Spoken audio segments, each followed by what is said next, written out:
بسم اللہ الرحمن الرحیم۔ لاکھوں کروڑوں درود و سلام محمد مصطفیٰ صلی اللہ علیہ وسلم اور آل محمد پر۔ میں ہوں عمر دراز گوندل۔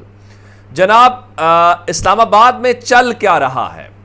ایسی کیا باتیں ہیں؟ آج بی بی سی نے ایک مضمون لکھا اور یہ لکھا کہ شہباز شریف کے گرد ان کے ہم خیال جو نواز شریف کے لوگ ہیں وہ کیوں اکٹھے ہو رہے ہیں۔ پھر آج کراچی میں ایک ملاقات اور میٹنگ پیپلز پارٹی ایم کے ایم محسن نقوی، لاہور میں فضل الرحمان کے سمدی کا مریم نواز سے ملنا، فضل الرحمان کا لاہور میں ہونا، یہ بہت ساری باتیں ہیں۔ پھر اسلام آباد میں اس وقت استعفے کا شور مچا ہوا ہے۔ باقی باتیں چھوڑیں، مسلم لیگ نون جو ہے وہ روزانہ کی بنیاد کے اوپر امبیرسمنٹ کما رہی ہے۔ وہ کہتے ہیں نا کسی کا لٹ جانا۔ آج مسلم لیگ نون کے ایک لیڈر نے ٹی وی کے اوپر بیٹھ کے کہا ہے کہ یہ ہماری حکومت نہیں ہے، یہ ایک ارینجمنٹ ہے، اور یہ بھی کہا یہ ارینجمنٹ ہم نے نہیں کیا، ہمیں اس ارینجمنٹ کا بینیفیشری بنا دیا گیا، یا ہم وہاں پہ بیٹھے ہوئے۔ اب آپ کہیں گے کہ کیا بات ہے؟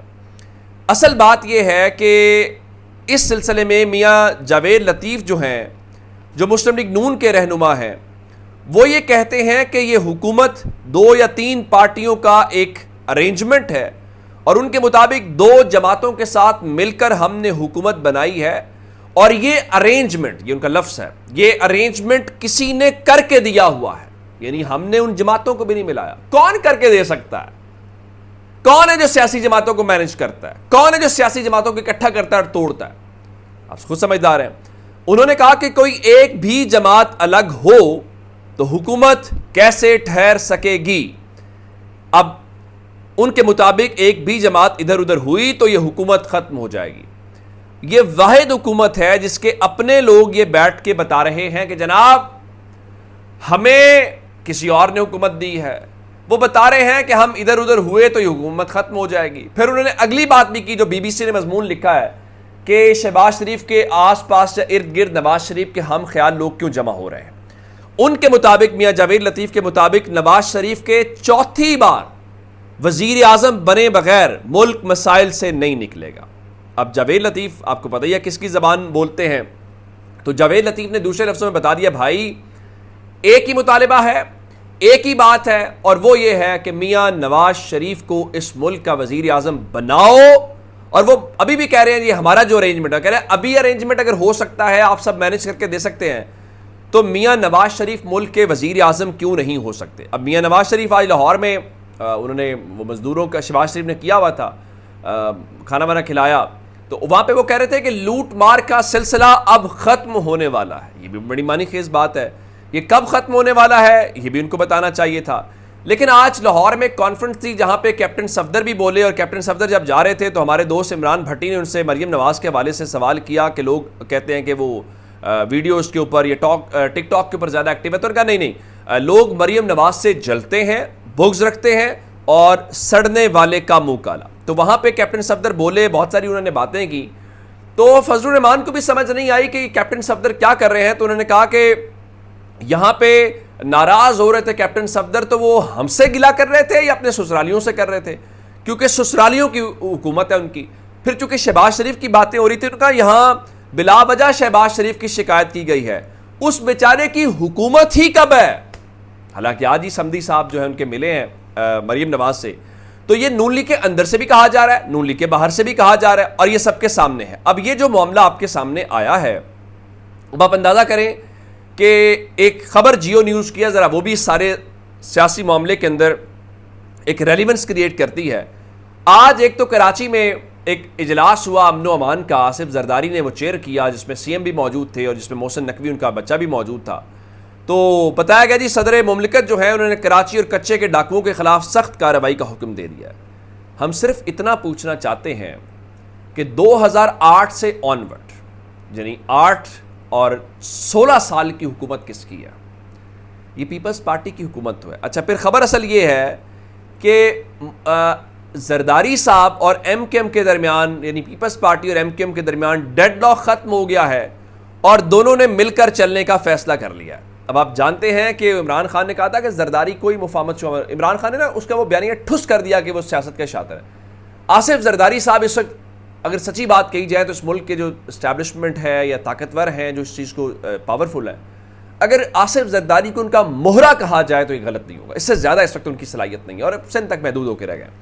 اب یہ جو ساری باتیں ہیں کہ یہ سب ہو رہا ہے، تو اس سب کے بیچ میں ایک اور ڈیولپمنٹ ہے، اور وہ ڈیولپمنٹ ایم کے ایم یا ان سب کو چھوڑ کے استعفے کو لے کے ہوا یہ کہ آج زبیر علی خان جو ہیں انہوں نے ٹویٹ کیا 9:08 کے اوپر، اور انہوں نے لکھا all is not well, stay tuned. اچھا، پھر رندھاوا صاحب ہیں، انہوں نے لکھا کہ استعفیٰ تو اس وقت آ جانا چاہیے تھا جب سپریم کورٹ کو یہ یقین دہانی کروائی گئی تھی کہ فوجی عدالتوں کے اندر سویلینز کا ٹرائل نہیں ہوگا، یا پھر بتا دیا گیا کہ ہم نے ٹرائل کر بھی لیا ہے. تو ہمیں وہ تھوڑے سے ڈاٹس ملتے ہوئے دکھائی دے رہے ہیں. لگتا یہ ہے کہ سپریم کورٹ کی آخری جو سماعت ہوئی ہے، اس سماعت کے اندر چیزیں جس طریقے سے چلی ہیں، اس کے بعد شاید کوئی بہت بڑا استعفیٰ آئے گا، اور وہ استعفیٰ آئے گا تو وہ اسلام آباد میں امبیرسمنٹ ہوگی. اب آپ کو ڈاٹس مل گئے ہوں گے ملٹری کورٹس کے اوپر کس نے کیا تھا، پھر کون کہہ رہا تھا کہ اگر فلاں جج کے خلاف ہوا تو میں ریزگنیشن دے دوں گا. تو اس قسم کی ڈیولپمنٹس اس وقت اسلام آباد کے اندر چل رہی ہیں، اور اسلام آباد کے اندر دیکھیں بہت ساری رائے بدلتی ہیں، بہت ساری چیزیں ہوئی. مثال کے طور پہ اسناد ملک کہہ رہے تھے، ہم نے ماضی میں دیکھا شریف الدین پیرزادہ صاحب تھے اور مختوم علی خان تھے یا حفیظ پیرزادہ صاحب تھے، تو وہ ہمیشہ اسٹیبلشمنٹ کا یا جو پاورفل کوارٹرز ہیں ان کا بیانیہ لے کے آتے تھے، یا ان کا کیس پلیڈ کرتے تھے، یا ان کی باتیں سنتے تھے.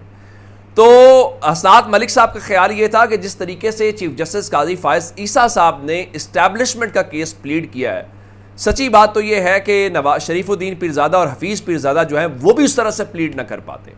اچھا، اس کے بعد پھر مطیع اللہ جان صاحب نے اس سے بھی سخت ریمارکس دیے. انہوں نے کہا صرف آپ قاضی فائز عیسیٰ صاحب کی بات نہ کریں، قاضی فائز عیسیٰ صاحب اور جسٹس منصور علی شاہ صاحب کے درمیان کوئی فرق نہیں ہے. یعنی جو موجودہ چیف جسٹس ہیں اور جو آنے والے چیف جسٹس ہیں، وہ دونوں ہی کم و بیش ایک معاملے کے اوپر، جس طرح آپ نے ججز والے معاملے کے اندر دیکھا کہ وہ جس طرح سے چیزوں کو لے کے چل رہے ہیں، تو آپ کے سامنے اب چونکہ آج بھی پاکستان تحریک انصاف نے یہ کہا کہ ہمارا مخصوص سیٹوں والا یا بلے کے نشان والا ہے. اندازہ کریں کہ جب مخصوص سیٹوں کا فیصلہ ہو گیا تو الیکشن کمیشن نے بھی سنی اتحاد کونسل والی بات مان لی، اور اس کے بعد قومی اسمبلی کا جو سیکریٹریٹ ہے انہوں نے بھی آج مان لی، اور اس بارے میں انہوں نے آج لسٹ جاری کر دی ہے، اور بتایا گیا کہ جو سنی اتحاد کونسل ہے اس کے ارکان کی تعداد 83 ہے، اور اس تعداد کے ساتھ وہ قومی اسمبلی کی دوسری بڑی سیاسی جماعت بن گئے. ذرا ایک چیز اور بتانا چاہتا ہوں کہ 83 سیٹس کے نیچے لکھا ہوا ہے ریزرو سیٹ 0، یعنی ان کو کوئی مخصوص سیٹ نہیں ملی. مائنورٹیز یعنی اقلیتوں کی سیٹیں 0، یعنی آپ اندازہ کیجئے کہ ان کا مینڈیٹ چھیننے کے بعد بھی وہ ملک کی دوسری بڑی جماعت ہے. اور یہ جو مینڈیٹ چھینا گیا، یہ سب کچھ کیا گیا ہے، یہ ملک کی تاریخ میں پہلی بار ہوا ہوگا کہ کسی سیاسی جماعت کے پاس قومی اسمبلی میں 83 سیٹس ہوں، اور اس کے باوجود آپ یوں کہیے کہ ان کے پاس مخصوص سیٹیں نہ ہو یا باقی نہ ہو، تو یہ بہت ظلم کی بات ہے. اگلی بات آپ کو بتانا چاہتا ہوں، آج اسد عمر کی حیران کن واپسی ہوئی ہے. اسد عمر ایک پریس کانفرنس انہوں نے کی تھی، ٹھیک ہے، گریسفل طریقے سے پریس کانفرنس تھی، کوئی اس قسم کی نہیں تھی، اور اس پریس کانفرنس میں انہوں نے کوئی ایسی باتیں نہیں کی تھی. میرے خیال اگر کوئی ڈیسنٹ قسم کی پریس کانفرنس کر کے تحریک انصاف چھوڑ کے گیا تھا. میں یہ نہیں کہہ رہا کہ اسد عمر کو واپس لینا، میں اسد عمر کا کیس لڑ رہا ہوں، نہ میرا ان سے کوئی اس قسم کا ہے.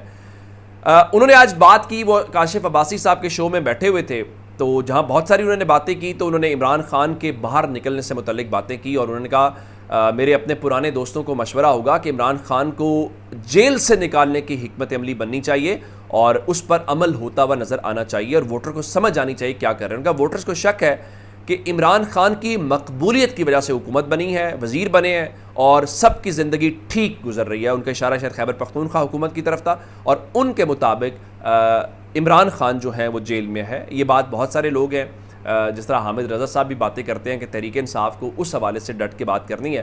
اب ایک اور ڈیولپمنٹ آج ہمیں سینٹ میں دیکھنے ملی ہے، جہاں پہ شبلی فراز صاحب کو وہاں مقرر کیا گیا. تو آج بیرسٹر علی ظفر جو ہیں وہ سینٹ میں پاکستان تحریک انصاف کے پارلیمانی رہنما کے طور کے اوپر نامزد کر دیے گئے ہیں، اور اس سلسلے میں جو چیئرمین سینٹ ہے ان کو آگاہ کر دیا گیا ہے، اور کہا گیا ہے کہ پارلیمانی رہنما کی تقرری ان کی جو ہے وہ کر دی جائے. اچھا، جاتے ایک اور آج بڑی دلچسپ قسم کی خبر آئی ہے. شریف خاندان کے رشتہ دار ہیں اسحاق ڈار صاحب، حدیبیہ پیپر کیس میں وہ وعدہ معاف گواہ بھی بنے تھے، انہوں نے بیان دیا تھا، یا چلیں وہ اسٹیٹمنٹ دی تھی، وعدہ معاف گواہ نہ بھی کہتے. تو اب آج زاہد حسین تجزیہ کار ہیں، وہ ARY کے اوپر بتا رہے تھے کہ جب نواز شریف کو پیناما کیس میں نااہل کیا گیا تھا، اسحاق ڈار جنرل باجوہ کے پاس CV لے کے گئے تھے کہ مجھے وزیر اعظم بنے، تو ان کا آپ تو سینیٹر ہیں، تو آپ کیسے بچ سکتے ہیں؟ انہوں نے کہا آپ سب رکاوٹیں دور کر سکتے ہیں. اپنا بہت سارا خیال رکھیے گا. خدا حافظ.